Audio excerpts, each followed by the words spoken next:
સમાચાર રાજકોટમાંથી કે જ્યાં શહેર ભાજપ પ્રમુખના નામને લઈને ભારે સસ્પેન્સ યથાવત છે। માનીતાને પ્રમુખ બનાવવા માટે ભાજપ નેતાઓનું લોબિંગ ચાલી રહ્યું છે। પ્રદેશની સૂચના બાદ ભાજપના આગેવાનો દ્વારા પ્રક્રિયા હાથ ધરવામાં આવશે। પ્રમુખ પદ માટે એક કરતા વધુ નેતાઓના નામની ચર્ચા છે। સંભવિત પ્રમુખ પદના દાવેદાર તરીકે યુવા ચહેરાઓના નામની પણ ચર્ચા છે।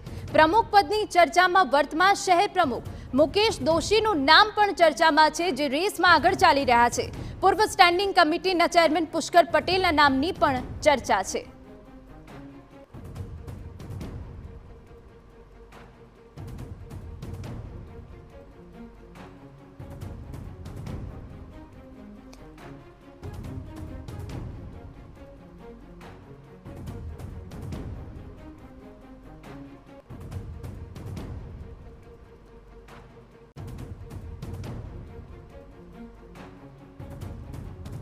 તો પ્રદેશની સૂચના બાદ ભાજપના આગેવાનો દ્વારા પ્રક્રિયા હાથ ધરવામાં આવશે। જો કે સસ્પેન્સ હજુ પણ યથાવત છે।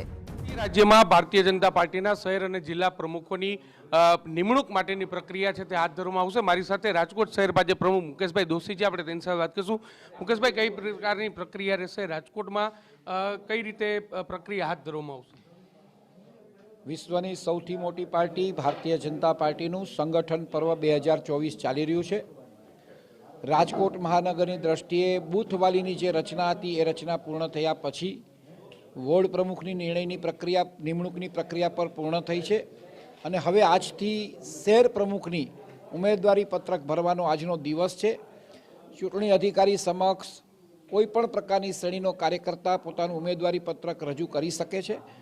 3 વખત સક્રિય સભ્યપદ ધરાવતી કોઈપણ વ્યક્તિ પોતાની પ્રમુખ પદ માટેની ઉમેદવારી નોંધાવી શકશે અને એની પ્રક્રિયા માયાબેન કોડનાણી અને મુકેશભાઈ લંગાડિયાની હાજરીમાં 10:30 થી 1 વાગ્યા સુધી થવાની છે અને આમાં તમામ શ્રેણીના કાર્યકર્તાઓ પોતાનું ઉમેદવારી પત્ર રજૂ કરી શકશે।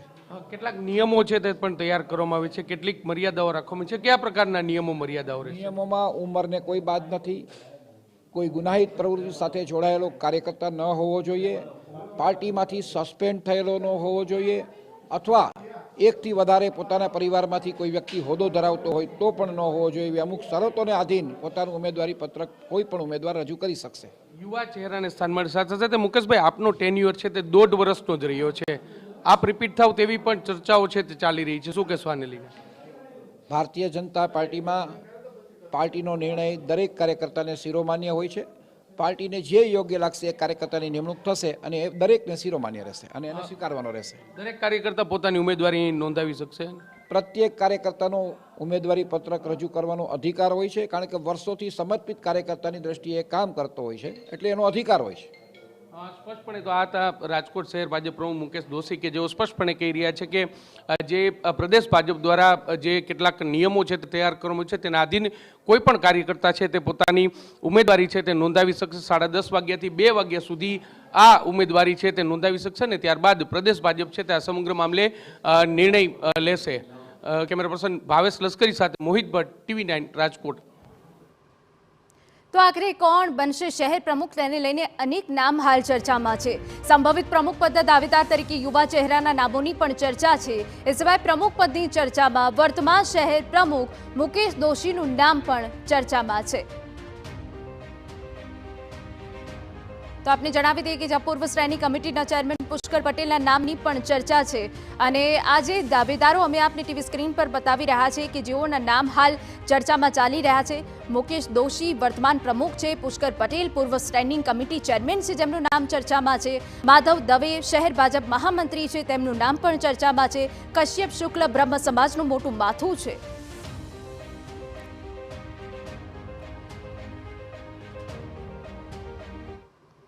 તો આખરે રાજકોટના શહેર ભાજપ પ્રમુખ કોણ હશે તેને લઈને અમારા સંવાદદાતા મોહિત ભટ્ટ વધુ વિગતે વાત કરવા જોડાયા છે। મોહિત, આખરે કોણ હશે શહેર ભાજપ પ્રમુખ? કેમ કે અનેક નામ ચર્ચામાં છે, જમીની સ્તરે હાલ કયું નામ ચર્ચાઈ રહ્યું છે?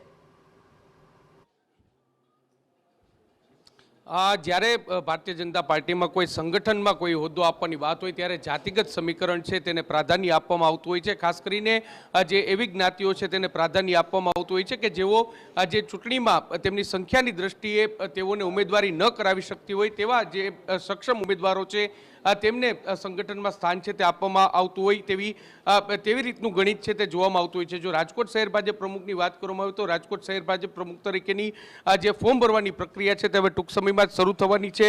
જે પણ ઉમેદવારો છે તે પોતાની ઉમેદવારી દાખવવા ઈચ્છુક છે તેઓ અત્યારે કાર્યાલય ખાતે પહોંચી રહ્યા છે અને તેમના દ્વારા ટૂંક સમયમાં જ ફોર્મ ભરી અને સત્તાવાર રીતે પોતાની ઉમેદવારી છે તે નોંધવામાં આવશે. જો રાજકોટ શહેર ભાજપ પ્રમુખના જો નામોની ચર્ચા કરવામાં આવે તો વર્તમાન પ્રમુખ જે મુકેશ દોશી છે તેને રિપીટ કરાય તેવી શક્યતા અત્યારે જોવાઈ રહી છે, કારણ કે તેમની જે કાર્યકાળ છે તે 1.5 વર્ષનો કાર્યકાળ છે અને સામાન્ય રીતે ભાજપમાં સંગઠનનો કાર્યકાળ છે તે 3 વર્ષનો હોય છે. એટલે બાકીના જે બીજી ટર્મમાં તેને ચાન્સ આપવામાં આવે તેવી શક્યતા અત્યારે વ્યક્ત કરવામાં આવી રહી છે.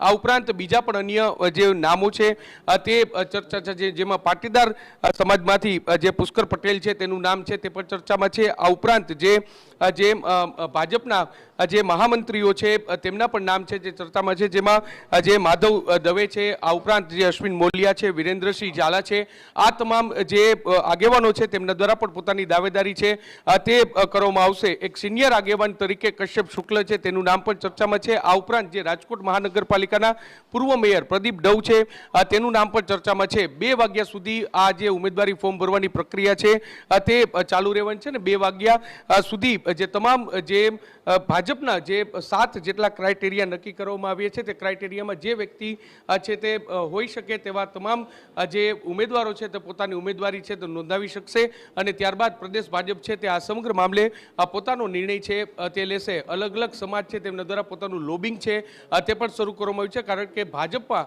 જે શહેર પ્રમુખ પદ છે તે ખૂબ જ મોટું પદ માનવામાં આવે છે અને તેને લઈને જે તમામ જે નેતાઓ છે તેમને પોતાનું લોબિંગ છે તે શરૂ કર્યું છે અને આ ઉપરાંત જે કાર્યકર્તાઓ છે તેમના દ્વારા પણ પોતાનું લોબિંગ છે તે શરૂ કરવામાં આવી રહ્યું છે. જી બિલકુલ મોહિત, અગત્યની જાણકારી બદલ આભાર. તો આપની જણાવી દી સંગઠનનો કાર્યકાળ 3 વર્ષનો છે, જેથી કરીને પ્રમુખ પદની ચર્ચામાં વર્તમાન શહેર પ્રમુખ મુકેશ દોશીનું નામ હાલ ચર્ચામાં ચાલી રહ્યું છે.